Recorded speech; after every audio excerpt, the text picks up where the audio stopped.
Welcome to the show. I'm your host, Veronica Newfer. My guest is Representative Mike Nearman from House District 23.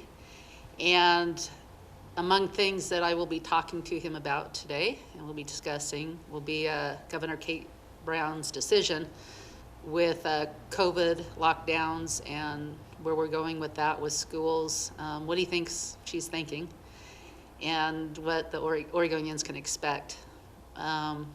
And something else that's I think we're all thinking about is potential voter fraud, and if he thinks that's happening in Oregon. So, and then we'll be talking about so many other things that's on your mind. So thank you so much, Representative Nearman. Good, thanks, Veronica. Thanks for having me. It's, you know, I think a lot of us are really confused and we don't know where we're going. So at least you can give us a good conservative perspective. Yeah, this is tough. I think first of all, this whole idea that we have a pandemic is really being overplayed. We're talking about we have 900 deaths in Oregon, and of course that's tragic and everything.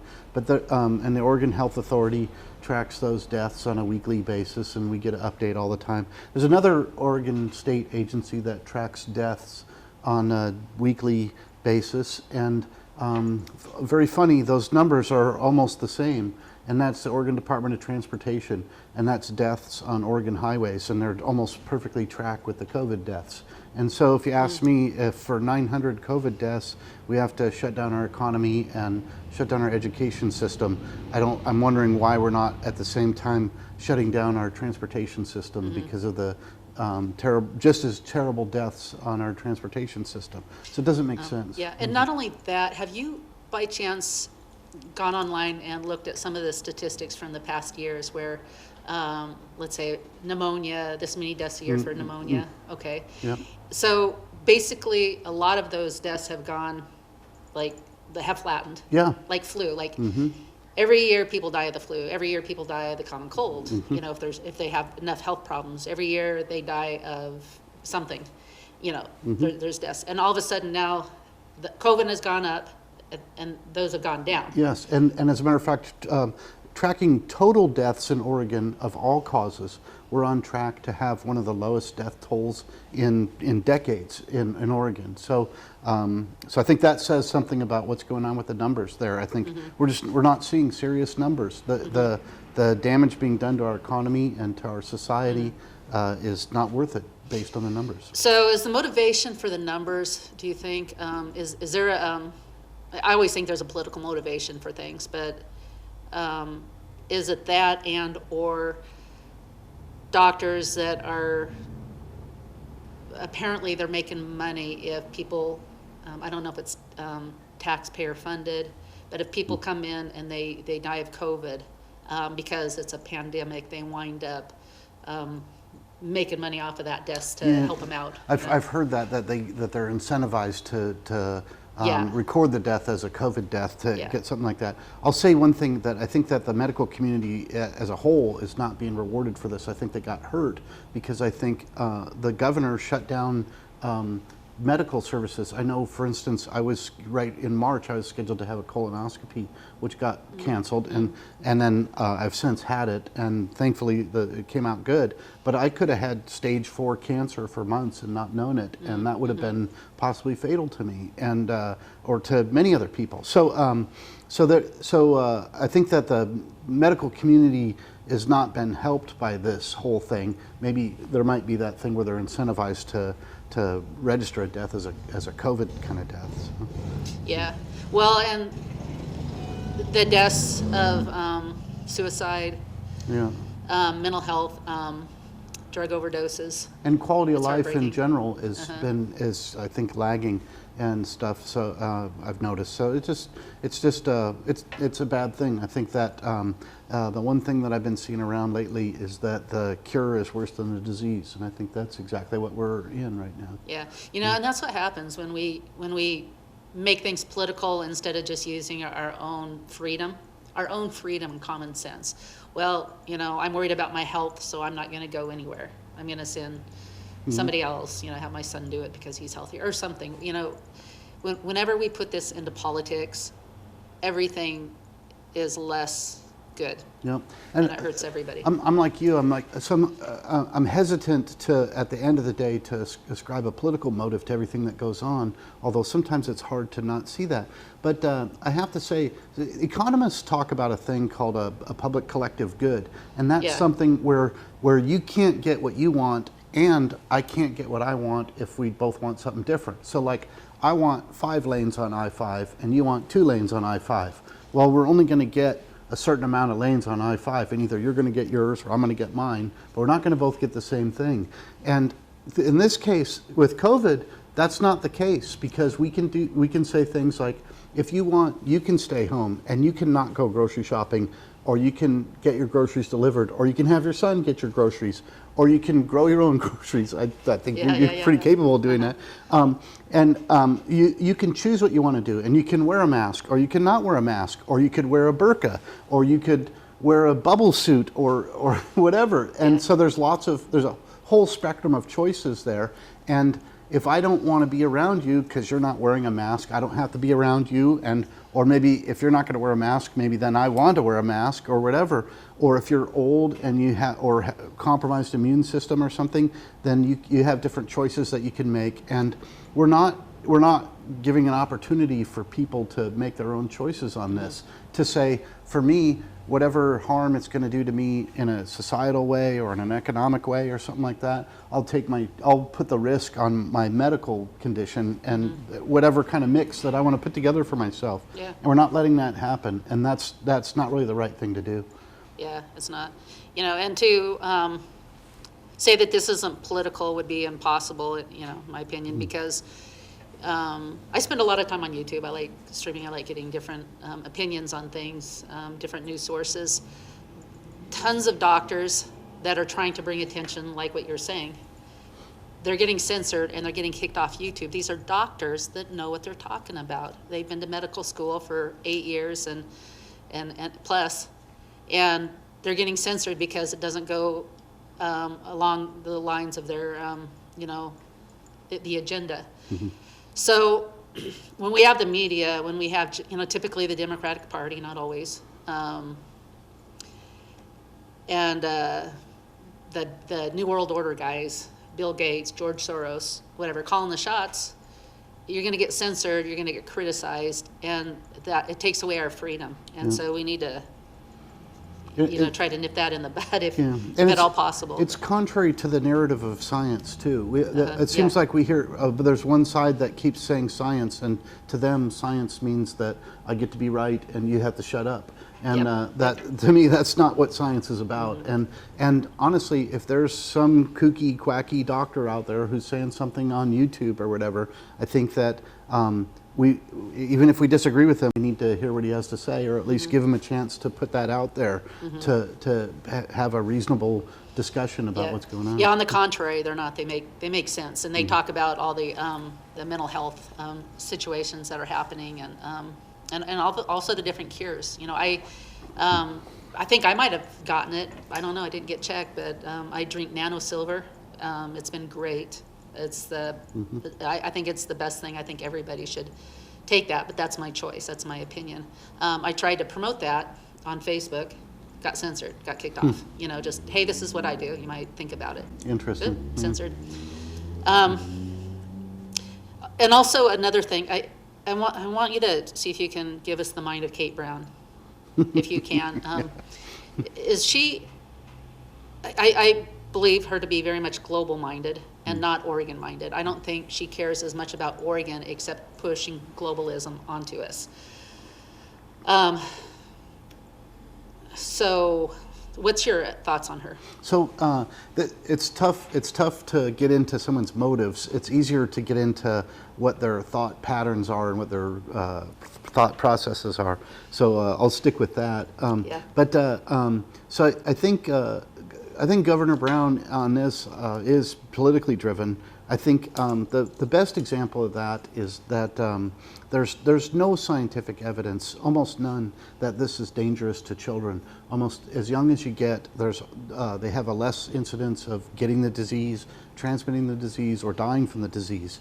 And so the argument for keeping kids out of school is very thin. and yet Oregon's had schools closed more so than almost any other state in the union.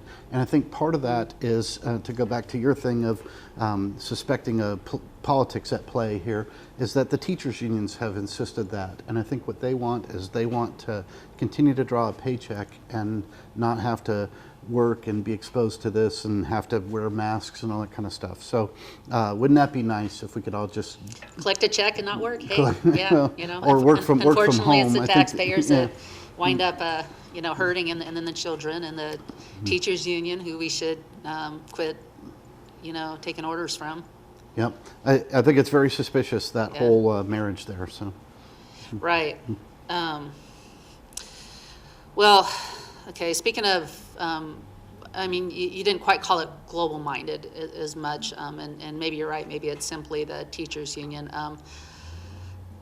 You know, I don't know if every Democrat in the world is global-minded or if they really believe some of the stuff that they mentioned, but everything they do aligns up with George Soros and a lot of and the New World Order and the European Union and the United Nations. And so that's why I am of that mindset. Mm-hmm. They all drink from the same intellectual trough, so it's no wonder that they don't think alike. So Yeah. And George Soros has destroyed many nations over, you know, the divide and conquer technique, and he's made, you know, multi-billions off of that.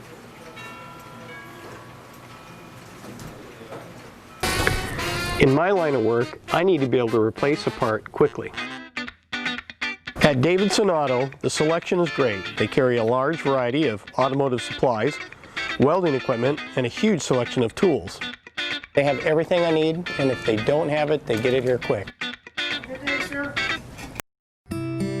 Every life is precious, and every life has purpose. If you've ever felt powerless to make a difference for the cause of life, we invite you to make your voice heard by supporting this thriving community service. We're making even greater impact for the sanctity of human life with the addition of ultrasound services. At the Salem Pregnancy Resource Center, lives are being impacted, and you can play a part. Let your voice be heard for those who are yet to be born. Learn more at salemprc.org or call 364-2543.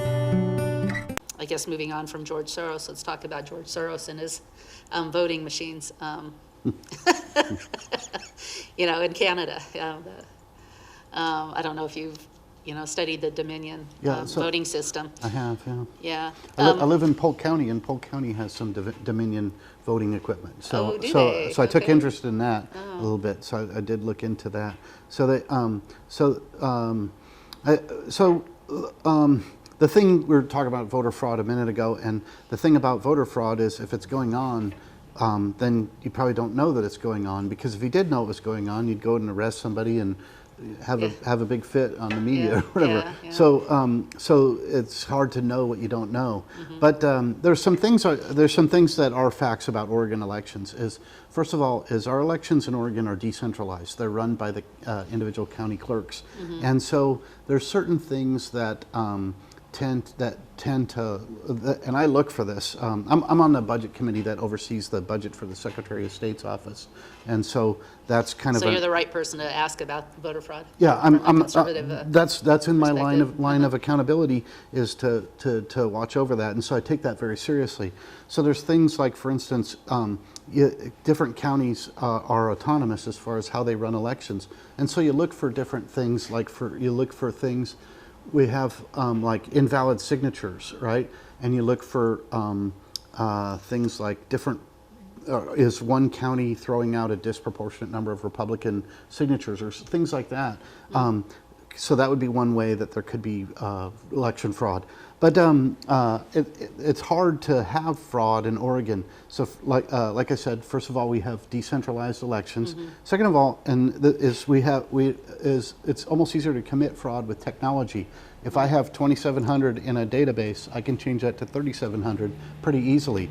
But to change 3,700 paper ballots is very hard to do. So I think we have some insulators against fraud in Oregon. That doesn't mean there's not fraud going on. And I think probably, if we had to look at probably the biggest source of fraud in Oregon that I can think of, and that might be people that aren't American citizens that are registering to vote, that would be maybe the biggest source. So Now, so how about, what's the difference between what's going on in Philadelphia and Georgia? And by the time people watch this, I mean, hopefully some of this stuff will be in the process of being taken care of. But the idea that they were counting by elections too, weren't they? Were they? by counties, you mean? By counties, yeah. And then when in the middle of the night, different counties got different paper ballots. Yeah, it was very suspicious on that kind of stuff. And so, I don't know, I think in Georgia and Pennsylvania, they were both, neither one of those states is really a vote by mail state. And so they're doing a bunch of vote by mail or kind of a hybrid absentee kind of thing or whatever. And so they're not really used to tracking that kind of stuff. We've been doing it in Oregon now for, I think, about 30 years. And so, you don't have to like vote by mail, but at least we're good at it, and we know how to do it, and we don't have large-scale problems or large-scale exposures to some sort of thing like 10,000 ballots showing up or things like that. Okay. So I don't know. One of the things that vote by mail does is it means that you have the possibility of ballot harvesting, right? If you go to the polls, you can't harvest a ballot because you have to go there and you vote and you stick your ballot right in the box there. If you have vote by mail, then that ballot is out there in a person's hand for a number of days, or in Oregon's case, a couple of weeks. And so you have the possibility of ballot harvesting, and that's when you get tens of thousands of ballots showing up right at the end of the election. So. Do you think that could happen? Multnomah County obviously is the biggest county in Oregon. Could that be happening there? And that would be the place, if you would suspect fraud anywhere, you'd suspect it from there. So ballot harvesting is not illegal, and it does go on, and it goes on, as you would suspect, significantly in Multnomah County. And it's mostly the Democrat Party that does it. They have kind of a bigger gain to be had in turnout because Republicans usually beat them in turnout. And so they have fewer of their voters turn out, so they can, if they go and they can harvest ballots like that. Also, they have their voters tend to live in more concentrated areas. So you can say, go pick up all the ballots in this block area or whatever and do that. It's all perfectly legal in Oregon, so you can like it or not like it, but Right. it's legal. And But if you're going through the Dominion, they're Dominion, right? I mean, we have the Dominion voter so system here too. the Dominion voting thing is just the machine that counts them. Yeah. So I think that you're trying to point to some problems that are happening in the East Coast there. So I'm not super familiar with what the details of those problems are, but like for instance in Oregon, I don't think I live in Polk County, and in Polk County we have some Dominion machines. They're not connected to the internet here, so I don't think there's any problems with them. And when I look at things like if you look at historical expected results, excuse me. So we had one close race in Polk County. So Denise Bowles was running for Senate, and part of her district is in Polk County. About a third of her district is in Polk County. And so if you're looking at things like, it's kind of hard to compare Denise Bowles' performance with, say, like her predecessor, Jackie Winter's performance, because I think Jackie Winters was kind of a bipartisanly beloved politician. So I'm not expecting Denise Bowles to perform that well. But if you look at the way that the House districts in her Senate district performed, and then assume that people voted kind of a straight party ticket, then you get understandable results there that seem okay, that say that there was not cheating there. Yeah, So, well, Polk County is a different county. Well, so there's two things that I want to bring up. One thing that happened during this election is, and I have my suspicions, I'm not going to get into it, but there was only 25% of the vote counted here in Oregon when, like in unison, that I saw, Washington, Oregon, and California all of a sudden, boom, went blue. All at once. And, there's talk of voter fraud in California. I don't know about that. So it's like with 25% of the votes, yeah, typically they would go Biden anyway, but they still need to count the votes. So I was suspicious of that. Now, something else that happened because I bring up Washington and voter fraud. Something that happened, I don't know, 18, 20 years ago, is, I don't know if you remember this, but a Republican won governorship. Yeah, that was Dino, what was his name? That does sound familiar. Yeah. And then Dino Rossi was, Okay. he lost he was ahead going to sleep on election night, and when he woke up, he was no longer governor. Well, I don't know, was that, he won, and then they did a recount. Yeah. And then he won again, and then they did a recount again, and then they won again. Yeah. And then the third recount, all of a sudden the Democrat won, and she just waltzed in, and it's like, I'm the governor, you know, and there was obvious fraud there. Yeah. That's ridiculous. That is, I And, think- and that the fact that they got by with it. So what's that about? What's keeping that from happening here? Yeah, so that is, and I guess what keeps that from happening is the courts, and I don't have that much faith that the courts in Oregon would stop that exact same thing from happening, and I'm sure that's what happened in Washington, is that the courts just looked the other way when that happened. So that's too bad. Elections have consequences, and ultimately, in Oregon, every single judge is at least theoretically elected to office. So, like I said, elections have consequences. Yeah. So.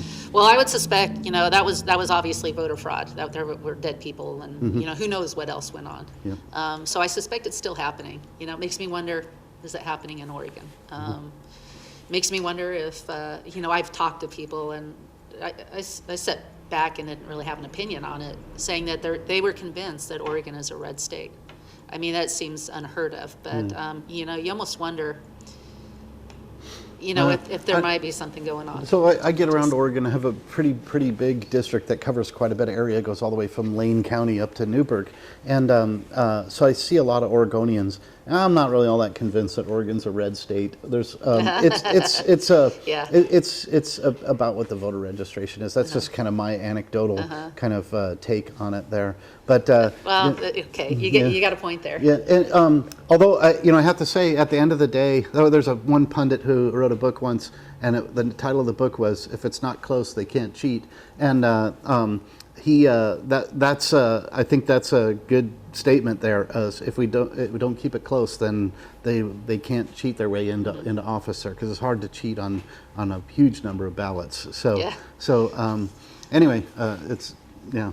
Yeah, except Philadelphia and Georgia. And state of my Washington, opinion, state yeah. of Washington, where because I remember that was just a few hundred ballots. And, yeah. Well, I left you a whole lot of time to talk about your own thing, but I do want to mention, and I'm being sarcastic there. So, Northwest Observer. Yeah, good. What's this? And So we don't have much time, yeah. so give us a rundown Good. on So what we can find out. back when I used to do honest work for a living, I was a software engineer, and so I'm helping a group of people. It's a media organization, northwestobserver.com, and if you go there, and we're all over Facebook and Twitter and things. So anyway, it's some news that people who appreciate this show, I think, would appreciate Northwest Observer. So it's got some of the same kind of angles. So anyway, so I'm really pleased to be helping these folks out and associated with it. So that's good. Yeah. So true news instead of Fake news. instead of fake news. Yeah. Unfake news. Yeah.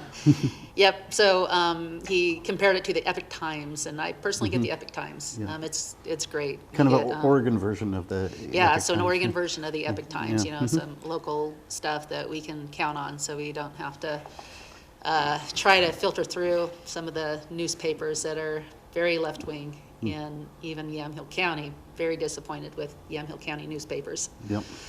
So, and I don't know about Polk County, but at least now we have this. Yeah, we have the Polk same. County We have the same thing, and I think we have a lot of problems with a lot of those weeklies. And you'd think that like a rural weekly, like a Yamhill County newspaper, like McMinnville or something like that, would have a newspaper that was a little bit more balanced. And it's surprising that they don't. And You know, it would be really nice if somebody could start one.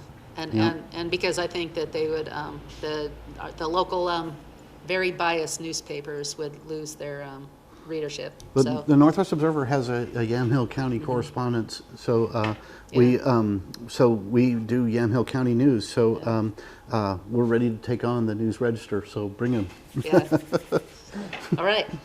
Any last words? No, thanks. So getting ready to maybe do Article 10A special session. Get ready for that, folks. And then, of course, we'll have the session in 2021 where the Democrats get to do all the stuff that they wanted to do in 2020. Oh, wow. Unless we find out there's voter fraud. Let's look. Let's look. We need a yeah. lot of voter fraud to overturn a lot of elections. Oh, my goodness. Uh-oh. What's the special session? So the governor may be calling a special session. It's my understanding that the governor's not so wild on it. It's the Speaker of the House that wants to do that. And I think what they want to do is, the main thing is to extend the eviction moratorium. One of the things, if they call a special session under the emergency thing, then there's no quorum restrictions on it there. So we'll have some legal work to do on that. All right. We are being paged. It means time to go. Have a good week. Thanks. Bye-bye.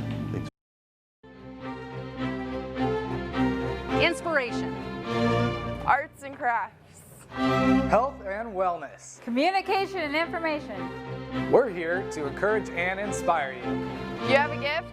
We know you do. And so do we. Whether you come in to look, buy, or want to promote your gift, we invite you to come in because when we're working together, we can accomplish great things.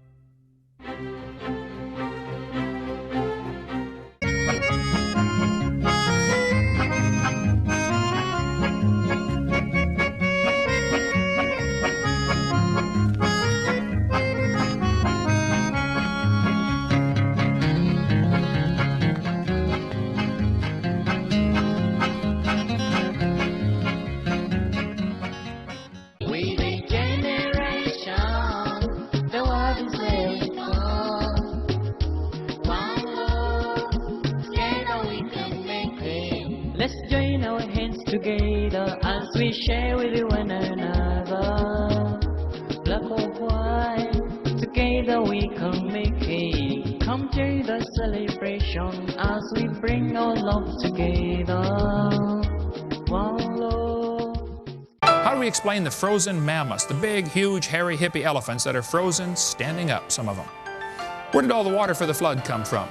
Where did the water go after the flood was over? These are fair questions that the atheists are asking, and we better have an answer for them.